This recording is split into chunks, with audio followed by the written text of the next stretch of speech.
Hi, everybody, and welcome to Out of the Gate, Daily Racing Form's weekend handicapping preview program. I'm Dan Illman. Thanks so much for watching. Here's what's coming up in this week's edition of Out of the Gate. It's time for the second jewel of racing's Triple Crown. DRF Handicappers Mike Beer, Matt Bernier, and I will take a look at the Preakness Stakes, going a mile and 3/16 at Pimlico. We'll also look at the other 4 graded stakes races on the Saturday Pimlico card. Nicole Russo's pedigree pick segment focuses on the local hope for the Preakness, that being Always Mining. And then we've got the Time Form US boys, David Aragona and Craig Milkowski. They're looking for value. They're looking at the pace projector. Lots to discuss this week on Out of the Gate. So let's break Out of the Gate.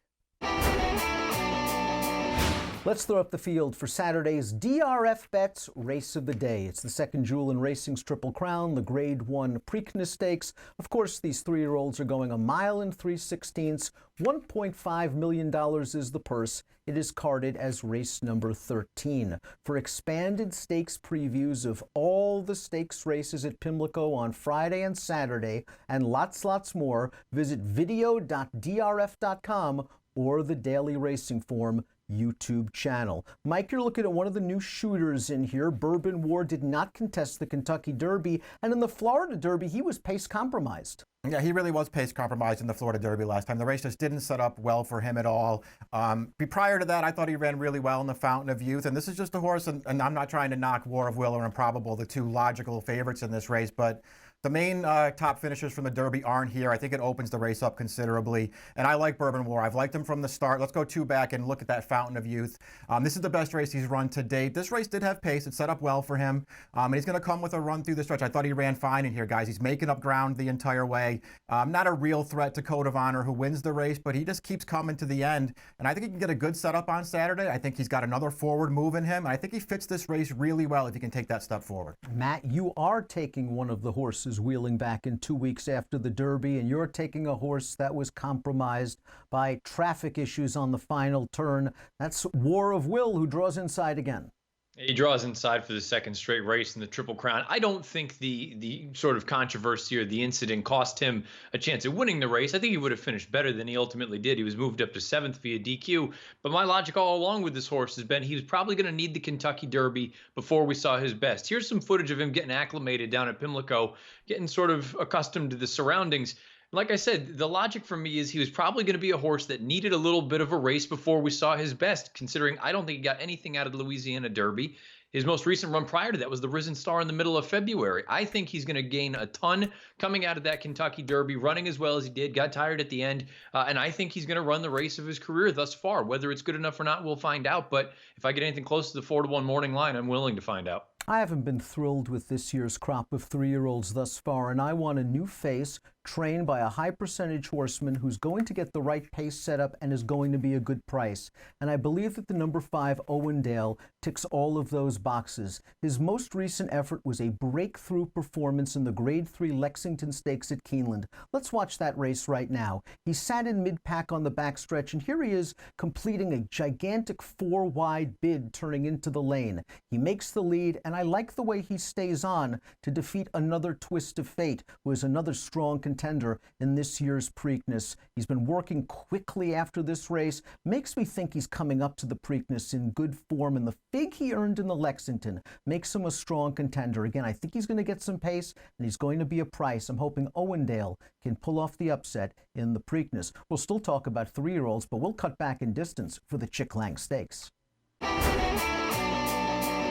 Let's throw up the field for 3-year-olds going 3/4 of a mile in the Grade 3 Chick Lang Stakes. $200,000 is the purse, carded as race number 11 at Pimlico on Saturday. For expanded stakes previews of all the stakes races, graded and ungraded at Pimlico on Friday and Saturday, plus lots more, please visit video.drf.com or the Daily Racing Form YouTube channel. Matt, Preamble is the morning line favorite.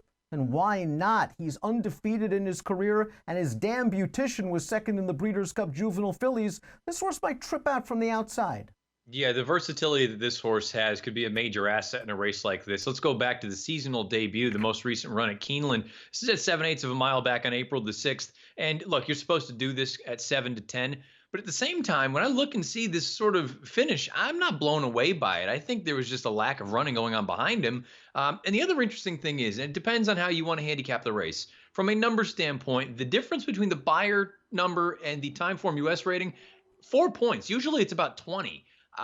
Depending on which way you want to look at it, it's up to you as the handicapper to decide. One's either way too high or one's either way too low. Mike, Steve Asmussen had a sensational Oaklawn winter meet, and Pyron was an undefeated 2 for 2. And I like the way he handled the slop last time out, as well as some pace pressure. Yeah, Preamble will be favored in this race, but I'm not so sure Pyron can't go with him. I'm interested to see what this Asmussen 3-year-old does. I liked his career debut. The pace was pretty fast. I liked the way that he just tracked it, and he was just always holding off that runner-up all through the stretch. I liked his debut. Let's look at his second start now. This was the sloppy track one you mentioned. Once again, kept right up with a solid pace in this race. He took over in the stretch. You're going to see the horses that are second and third to him right now. They were on the pace with him. They totally fall apart in the stretch. Pyron does not. He keeps going on to the finish. A couple closers will come and pick up the pieces. I like this performance from this horse. I think he fits really well in this race. Well-bred runner, draws outside some of the other speeds and might be able to work out a trip. Whenever you have a horse like Gladiator King in a race, Matt, you know there's going to be some gas up front. You're looking for a price, you're looking for a closer, you're looking for Pletcher. Yeah, I'm going right down to the inside. Well, formerly with Pletcher, now goes out for Jack Sisterson. This is a horse called Lexitonian, and we'll go back to the career debut when he was still with Todd.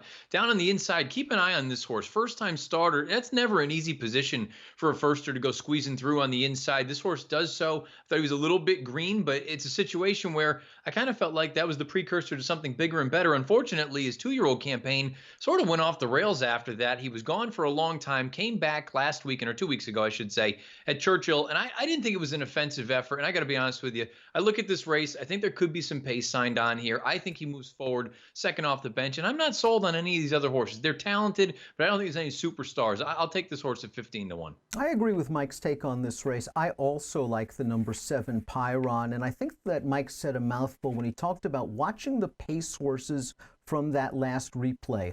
Pyron was the only part of that pace still running at the end. The others were gasping for air. I think that portends for good things for him on Saturday, again with a stalking trip outside of a good pace and getting the jump on the true closers. That's Pyron, my top selection. Steve Asmussen has done very well over these little Preakness mini meetings at the past in Pimlico. We'll go to Nicole Russo's pedigree pick segment, where she delves into the bloodlines of the local hope in the Preakness, Always Mining. And then Craig Milkowski from Timeform US breaks down the pace projector. Let's go to those segments right now.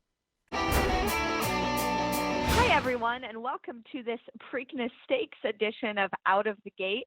I'm coming to you by phone from Baltimore, just a short drive from Fair Hill, where one of the Preakness newcomers, Always Mining, is based. Now, there are two schools of thought on this colt, who has won 5 straight stakes, all by open lengths at Laurel. One is that he's a brilliant talent who can stretch his speed. The other is that going this mile and 3/16 might be a bridge too far against this kind of competition. His eclectic pedigree actually says a bit of both things. Let's dive in. Now, Always Mining is by Stay Thirsty, who you're going to watch now. He won the Travers Stakes at 1.25 miles, but was also a Grade 1 placed juvenile at 7 furlongs and was a Grade 1 winning miler later in his career with this win on the Cigar Mile over champion Groupie Doll. His best runners include Mind Control, winner of last year's Grade 1 hopeful at 7 furlongs, and Coal Front, who's coming off a win in this year's Group 2 Godolphin Mile. Now, Always Mining, and we'll take a look at his romp in the Tezio last out, is out of a mare who won it up to 1.125 miles, and her 3 winners in the U.S. have all won at 1 mile or longer. An eclectic extended family, though. Going through its descendants, you see both a pair of Eclipse Award-winning sprinters in Benny the Bull and Dr. Patches, and the 2000 Belmont Stakes winner Commendable. This is also the family of Canadian champion juvenile Blue Fin, Met Mile winners Fabiano and Honor and Glory, Naira Mile winner Quiet American, and Greater Group 1 winners Clabber Girl, Darren Go, Ogaijin, Shotgun Gulch, Torrential, and Who's for Dinner. Now, Maryland-bred Always Mining has so far been able to stretch his speed as he's continued to run at longer distances. However, there are some top-class milers on both the top and bottom of his pedigree, which raised some concern for me as he attempts to go a mile and 3/16. That being said, horses who have gone a classic distance on both sides as well. So take these tools for your toolbox and use them to back up whichever point of view you've chosen on this streaking colt. Meanwhile, we'll continue to give you more tools for Preakness Stakes weekend right here on Out of the Gate. Hi, I'm Craig Mulkowski at Timeform US. In my pace projector segment on Out of the Gate this week, I'm going to take a look at the Preakness, a Grade 1 race, a second leg of the Triple Crown. And while it's not quite as exciting as it is in other years with the Derby winner not missing out, and also the horse who actually finished first in the Derby before being disqualified not here, it did draw a deep competitive field. 13 horses, so definitely a big field. And if you take a look at the running styles, you'll see that we don't have a whole lot of blazing early speed in here. Only one horse is listed as a leader. But we do have several horses listed as trackers, and these are horses who like to be on or near the lead. If you look through the past performances of them, you'll see that they don't always lay off the lead when circumstances are right. They can be right up on the front. And we're going to take a closer look at those in a second. But first, let's take a look at the pace projector itself. And here you can see the field is a little more tightly grouped than you would normally expect in a big field. We have 3 horses fairly close up in the front, 3 more right behind them, and that kind of leads to what the pace projector predicts will be a fast pace. You'll also note that we do have a note about 2 horses adding blinkers in here. That's number 2 Bourbon War and number 13 Win Win Win. And while the pace projector does account for that, it will adjust a little bit. These horses are shown a little more forwardly than they would be otherwise. But in this case, both are pretty deep closers, don't have a lot of early speed, so they didn't really affect how we think the pace is going to play out. They're just a little closer than you would normally expect. All right, let's take a look at the horse we expect to be the leader in here, and that's Market King. Market King is a big long shot in here. I just wanted to kind of show his past performances. You can see 3 back that he was in a 6 furlong race and he was able to make the lead in there. He's obviously a quick horse, and while speed is always dangerous, it's kind of tough to take this horse as any kind of real contender. He tried a few of the Derby preps and was beaten pretty easily both times. And, you know, he's just one, and while I do think he'll be a part of the pace, I don't think he's somebody you have to take seriously. Another twist of fate is actually a little bit stronger case. I'm not sure he'll be right up on the lead. You can note the 2 times that he has made the lead, those were on synthetic races in his last 4. Since moving to dirt, while he certainly ran well, he's ran better speed figures, he hasn't quite been as quick. He's been a bit off the lead, and he has been finishing, so I do expect a decent race out of another twist of fate. But the horses I'm going to side with, I'm going to talk about next, and the one I'm going to bet on the win then is Warrior's Charge. He's a horse who just really woke up 2 starts back. Not really sure what happened. There's no blinker change. There's no additional Lasix, no trainer change. But this horse just seemed to figure it all out and put it all together. He did that on Rebel Stakes Day. I think it was the first race of the day, going off the top of my head. And he exploded and just went to an easy lead. You can see he ran a fast opening quarter, 127, but then he backed it up when he wasn't really challenged, and he just kind of cantered around the track easily. And I really liked how his figures were improving through the race. He did slow it down after that quarter, but you can see the 105 after 6 furlongs turned into a 112.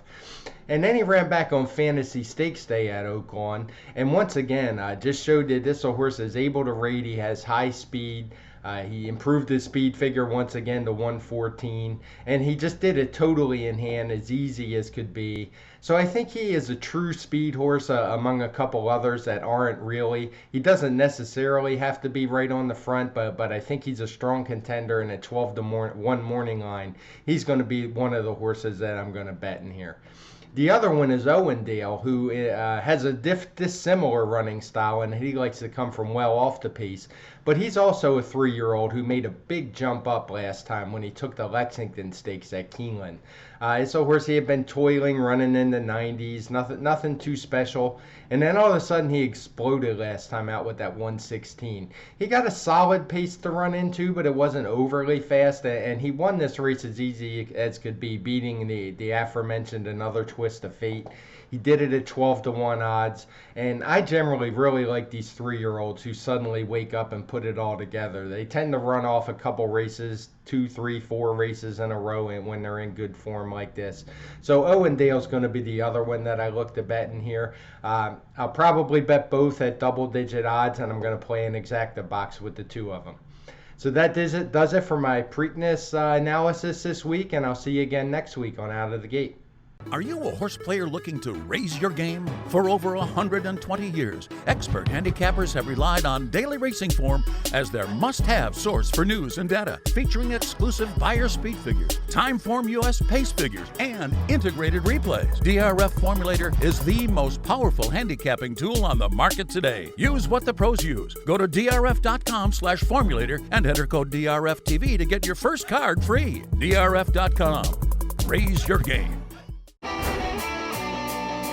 Welcome back to Out of the Gate. Let's throw up the field for the Grade 3 Gala Rhett Stakes for fillies and mares going 1 mile and a 16th on the turf. This carded as race number 10 at Pimlico on Saturday. $150,000 is the purse. For expanded stakes previews of all the stakes races at Pimlico on Friday and Saturday, plus lots more, please visit video.drf.com or the Daily Racing Form YouTube channel. Mike, perhaps the most intriguing entrant in this race is the European Invader. That is the number 1, I'm So Fancy, who sold for a pretty penny over the winter and now goes out for a barn that excels with long layoff runners. Yeah, it goes for top connections now in her stateside debut. This filly got into a good run of form last year as a 4-year-old. 3 stakes wins, a couple of group placings. We're going to look at her final start of the year over there. This is last September, and this is just another good performance for this filly who showed that she can handle a lot of different distances, a lot of different course configurations. She just runs really well in here against a really good field, and now she shows up here, Lasix on, stateside debut. I gotta believe she fits well with these horses, guys. If she's ready off the layoff, she's a dangerous horse in here. Matt, the number 3, The Way I Am, had a rather underrated 2018 campaign. Just look at the way she started off her 3-year-old season. 3 straight wins, then 3 runner-up efforts, including a second in a Grade 1 stake. Her last race looked like a perfect prep for this. Yeah, I agree. I feel like it was nothing more than a means to an end to get to a spot like this. Let's go back to that run April the 13th down at Gulfstream. Not a lot of pace for her to run at. She wheels out into the clear and unfortunately can't run down the horse that was setting the pace. Look, I think she's best at 1 mile to 1 mile and a 16th. That's what she gets here on Saturday. I don't know that you get 10-1, but I like this prep and I like her here. Yeah, I agree with everything Matt said about her. She was a really good 3-year-old. I thought this was a perfect jumping off point as a 4-year-old. This is a race she fits well in. 10-1 on the morning line seems overly generous, but she feels like she could be an okay price in this race, and I like her. I'm a big fan of the number 2 in Flexibility, who placed in the Woodbine Oaks and the Queen's Plate on synthetic as a 3-year-old, but has turned into a fairly reliable turf horse for trainer Chad Brown. Just hasn't gotten over the hump in the graded stakes ranks yet, although has run some nice figures. Let's go back to the Canadian Stakes last fall at Woodbine, and here she is. It looks like she's going to take over the lead and go on her way. She was well bet and well regarded in this race, but she just got a little bit tired during this long stretch, and after this race she ran in New York where she was very wide over a wet turf course, and Chad Brown wisely pulled the plug and gave her plenty of time on the sidelines. Chad, another trainer that excels with long layoff runners. I think that Inflexibility has a little bit more tactical speed than I'm So Fancy in The Way I Am. I think she's going to be sitting 2nd or 3rd, and Chad's won this race with a long layoff runner in the past. I believe it was What's the Chances off about a 253-day layoff several years ago. So I'm hoping Inflexibility can get over the hump in the graded stakes ranks in the Gala Rhett. We'll move from turf to dirt, from route to sprint. The Maryland Sprint is next. Here's the field for the Grade 3 Maryland Sprint Stakes. We're going 3/4 of a mile for older horses. $150,000 is the purse. It's carded as race number 6 on the Preakness undercard. For expanded stakes previews of all the stakes races, graded or non-graded, on the Friday and Saturday Pimlico cards, and lots more, please visit video.drf.com or the Daily Racing Form YouTube channel. Matt, the number 7 Proforma seems equally proficient on turf and dirt, and his trainer Michael Stidham does extremely good work with horses moving from turf to dirt. Yeah, and that's exactly what you're going to get here from Proforma. The concern is the pace situation. Is he going to have enough to run at? Let's go back to that turf run most recently, which again is nothing more than a means to an end to get to this spot, albeit a stakes race. But you see how far back he is and the amount of ground that he's able to make up. Take a look at the fractions in the upper right corner. They go 21 for the opening quarter. They're flying out there. The question now for this race on Saturday is it's not a matter of talent. It's not a matter of distance. It's a matter of how much pace is he going to get, because if they go considerably slower, he might have his work cut out for him. Mike, we see a race with a fast pace. Your top selection is exiting a race with no pace. That was the Commonwealth at Keeneland, and New York Central was probably compromised by chasing that pace while wide. Yeah, it's interesting because they didn't get that aggressive with him early in the race. He got a wide trip off a slow pace. He tried. He made a little run into the race and just sort of flattened out at the end. We can put the replay up of that. You're going to see him just sort of trying to grind into the stretch. He's got to look at this thing right now, but the pace is really holding together in front of him. He's going to be on his wrong lead most of the way here. He can't get it done, but all in all, not a bad performance. A new top buyer of 95, and he's an interesting horse because they tried to make him a router last year. You pay $750,000 for a Tapit. You want to try and go long with him. It didn't really work out. If you take those races out of his PPs and just look at his sprints, he has come forward in every race of his life. And this is just a race where I don't think the favorites are anybody to be scared of. I'll take a shot with this horse. Matt, the horse with the recent buyer's speed figure advantage, however, is the likable local runner. That is Louisfield, the number 4, who could be on the lead.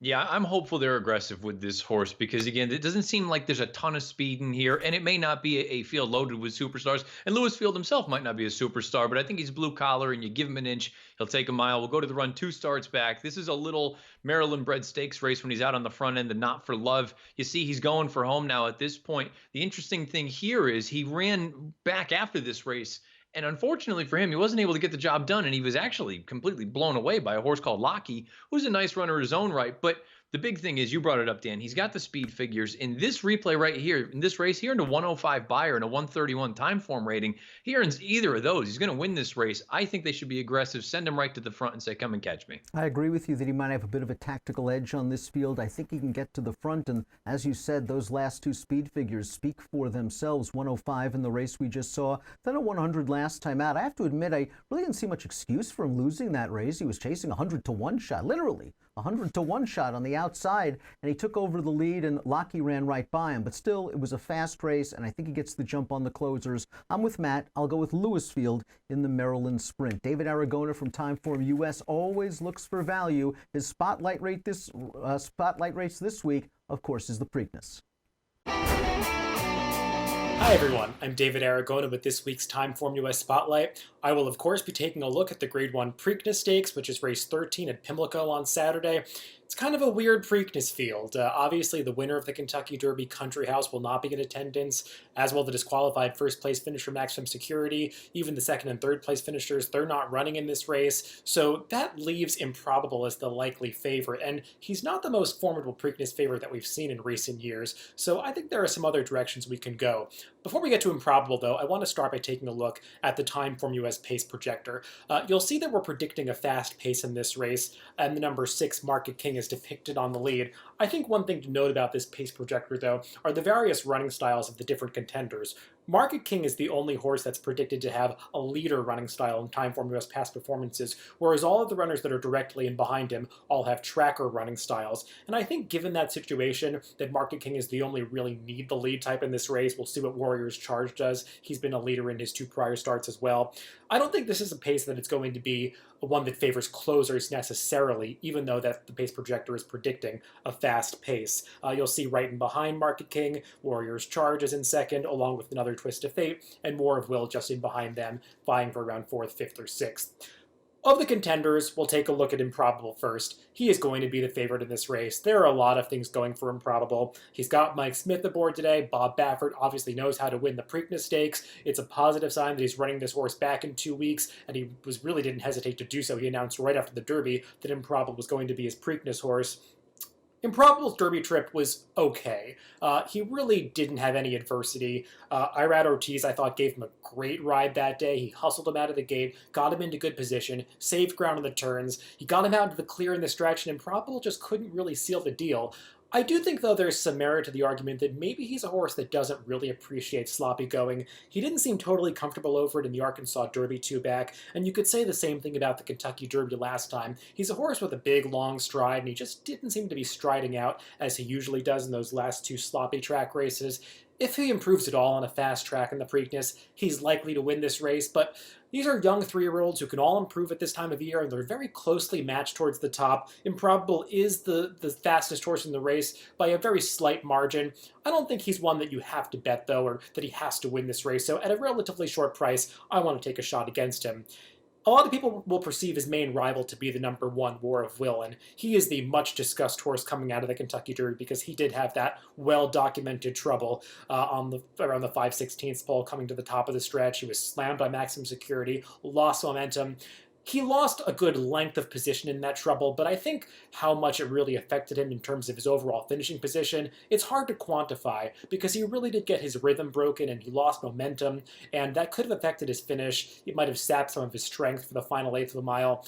I wouldn't have been surprised if he finished in the money in this race because Tyler Gaffalione gave him a great trip up until that point where he had trouble. He saved ground around the turns. He was just following the eventual winner, Maximum Security. If he had snuck through on the rail and not tried to go outside around Maximum Security, he could have won the race potentially, and Tyler Gaffalione would have been praised for orchestrating one of the greatest Derby rides that we've seen in recent memory. So I don't want to be too hard on War of Will, but I also want to acknowledge that he got a pretty good trip in that race, aside from the trouble. And he's a horse prior to the Derby. I wasn't that high on him. I felt like he hadn't really faced a ton of adversity in his prior starts, and he got that good trip in the Derby before the trouble, so I don't want to totally revise my opinion on him and make my pick in this race just because of one incident in that last race that might have cost him at most about 2 lengths. I'm using War of Will as a backup. I just don't want to make him my pick in this race either. I think you have to look at some new shooters in this Derby because they are just as fast as some of the horses coming out of the Kentucky Derby, and some of them really do have the credentials to be major players in this Preakness.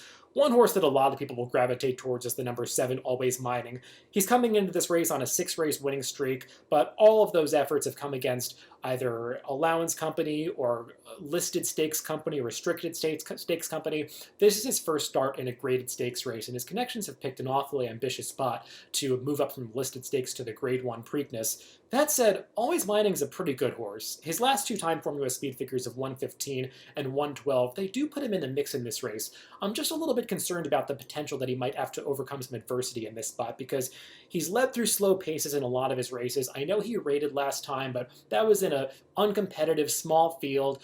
That was 4 rivals he was facing. Today he's got to beat 12 rivals. He's going to have to probably stalk the pace with a bunch of horses around him in close proximity. I think he can win the race. He's good enough. I just think he's going to be a shorter price than that 8-1 morning line, and I personally want to look elsewhere. The new shooter that interests me most is the number 12, Another Twist of Fate. If you followed my analysis throughout the spring or followed me on Twitter, you know that I've been against this horse on a lot of occasions. I really, though, think that I've underrated him in retrospect. I was convinced after that El Camino Real Derby win that he was probably more of a turf synthetic specialist, given his turf pedigree on the dam side and the fact that he's a scat daddy. But his last 2 dirt races, I can't deny that they're actually pretty good. That Sunland Park Derby, in retrospect, that was not a fluke at all. That race came up pretty fast on the speed figure scale, and horses have come back out of that race to really validate that speed figure. Cutting Humor barely regressed in the Kentucky Derby, and the 4th place finisher came back to repeat his number, so that speed figure certainly stands up to scrutiny. And then last time out in the Lexington, that was one of the fastest prep races that we saw, and I thought Another Twist of Fate actually ran pretty well in that race. Owendale, who was also a contender in this race, he sort of got the jump on Another Twist of Fate, making a wide move to rush to the lead at the top of the stretch, and Another Twist of Fate was sort of stuck inside in a precarious position in behind and in between horses, and I just thought he got out into the clear a little bit too late to really make an impact. I don't mind the stretch out to a mile and 3/16 for him because he's handled a mile and an eighth twice and done it well. He's got a really strong finishing kick to him, so if he's within range of the leaders at the top of the stretch, I think he's a real threat to win this race. I like the rider switch to Jose Ortiz, and the outside post position doesn't bother me one bit. So if he's anywhere around a 6-1 morning line, I think that's definitely a fair price on another twist of fate, and he is my pick in the Preakness on Saturday. Now let's send it back to the studio. Welcome back to Out of the Gate. Let's throw up the field for the race preceding the main event, the Preakness Stakes. It's the Grade 2 Dixie for older horses going a mile and a 16th on the turf.